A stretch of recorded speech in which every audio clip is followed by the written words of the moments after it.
Sungguh malang nasib pedangdut Cita Rahayu alias Cita Citata. Belum selesai proses perceraiannya dengan Galih Purnama alias Ijong, serta kasus pencurian yang dilakukan oleh Galih hingga menyeretnya, kini Cita kembali menuai masalah akibat perkataannya yang dianggap telah melecehkan warga Papua. Ucapan Cita yang membuat dirinya tersandung persoalan ini ditengarai saat Cita mengisi sebuah acara dengan memakai pakaian adat Papua tanpa merias wajahnya, layaknya yang jamak dilakukan masyarakat Papua. Merasa janggal, Cita pun dimintai alasannya mengapa ia tak merias wajahnya. Dan jawaban Cita inilah yang disinyalir menimbulkan kontroversi.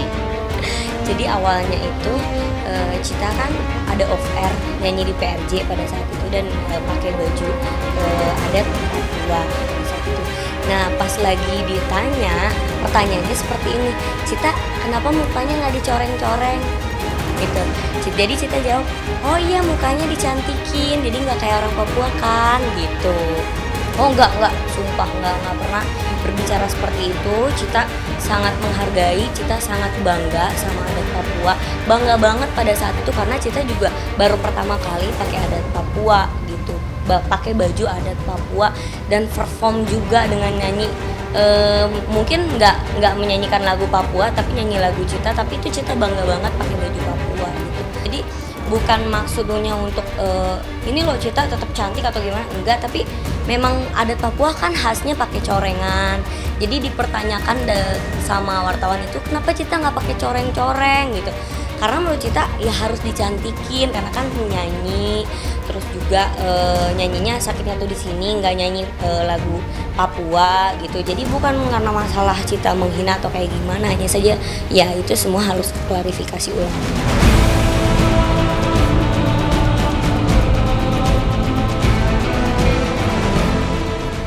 Cita memang tak berpikir jika ucapannya akan menimbulkan keresahan. Namun kabarnya kekecewaan terlanjur terjadi sehingga jalur hukum akan ditempuh guna meminta pertanggungjawaban pelantun lagu Goyang Dumang ini.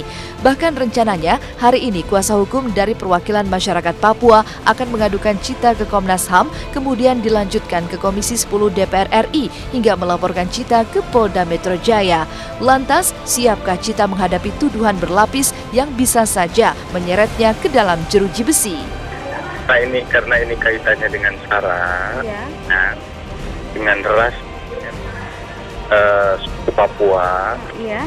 Ini otomatis akan berhubungan dengan hak asasi manusia yang notabene di sini ada Komnas HAM. Kita akan membawa masalah ini ke Komnas HAM, ya. Yang kedua adalah beliau itu kan seorang artis ya.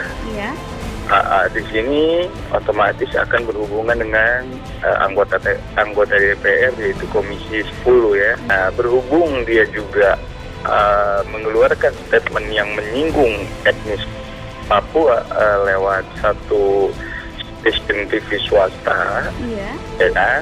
Maka kami akan melaporkan Cita juga ke cybercrime. Undang-undang ITE ya, Undang-Undang Nomor 11 tahun 2008 ya. Nah, itu di pasal 28 poin B sama pasal 45 poin B ini hukuman pidananya itu ya kurang lebih 7 tahun ya. Tahun dan 7 tahun ya pidananya ya.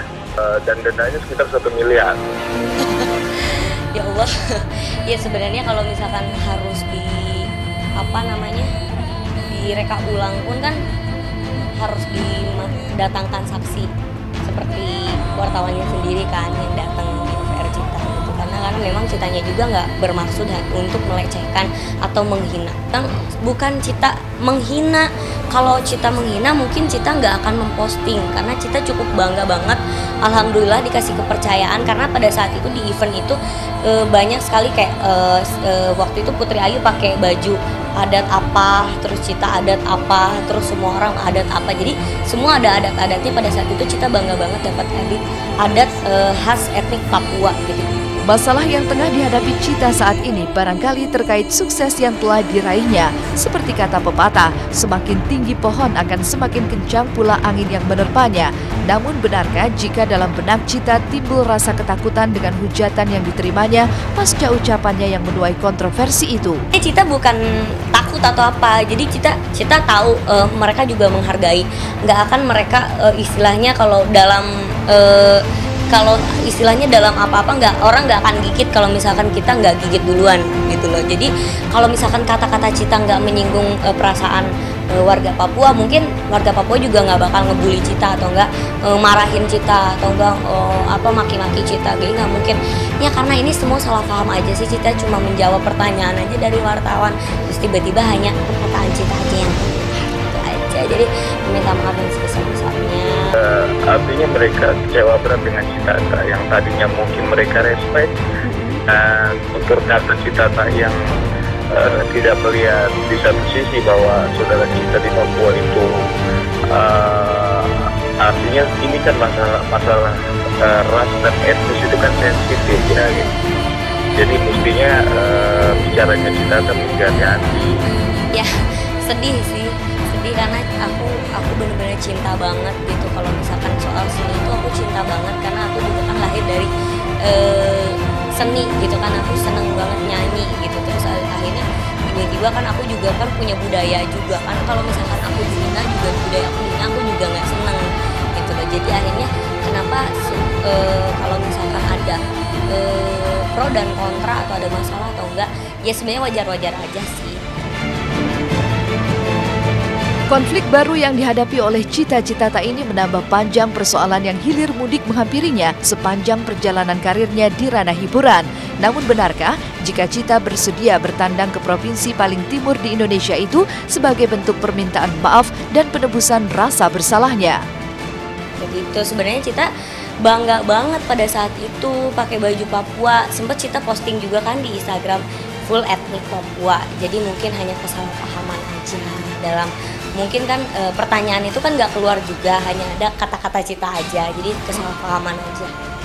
Cita benar-benar meminta maaf yang sebesar-besarnya kepada warga Papua, kepada terutama yang mungkin Pak John ya namanya, Pak John, beliau meminta Cita untuk klarifikasi, untuk meminta maaf. Cita benar-benar meminta maaf yang sebesar-besarnya apabila Cita dibutuhkan atau diharuskan datang untuk bersilaturahmi bareng atau sekedar berbicara soal tentang masalah permasalahan ini.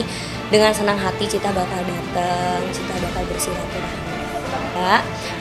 Warga Papua sendiri lebih ke, kalau Cita sendiri mungkin kalau misalkan nggak ada kata-kata yang bisa bikin orang salah paham, mungkin mereka juga nggak akan banyak ngebully atau segala macam komentar dan segala macam. Jadi Cita sendiri sih cukup berterima kasih banyak. Yang pasti Cita meminta maaf sekali lagi yang sebesar-besarnya apabila ada kata-kata Cita yang benar-benar menyinggung.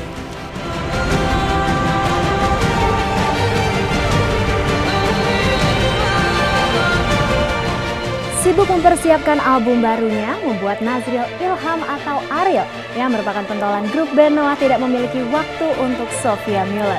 Namun benarkah jika Ariel diam-diam telah menjumpai keluarga Sophia yang bermukim di Berlin, Jerman?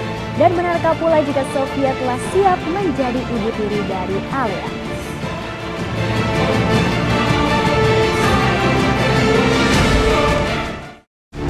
Jalinan cinta beda usia yang tengah dirintis oleh Nazril Ilham alias Ariel dengan Sophia Muller atau Sophia Lajuba yang belakangan ramai dikabarkan kandas di tengah jalan rupanya tak benar adanya. Jika sebelumnya Ariel enggan angkat bicara soal kabar tersebut, lain halnya dengan Sophia. Tak ingin dikabarkan yang tidak-tidak soal kisah cintanya,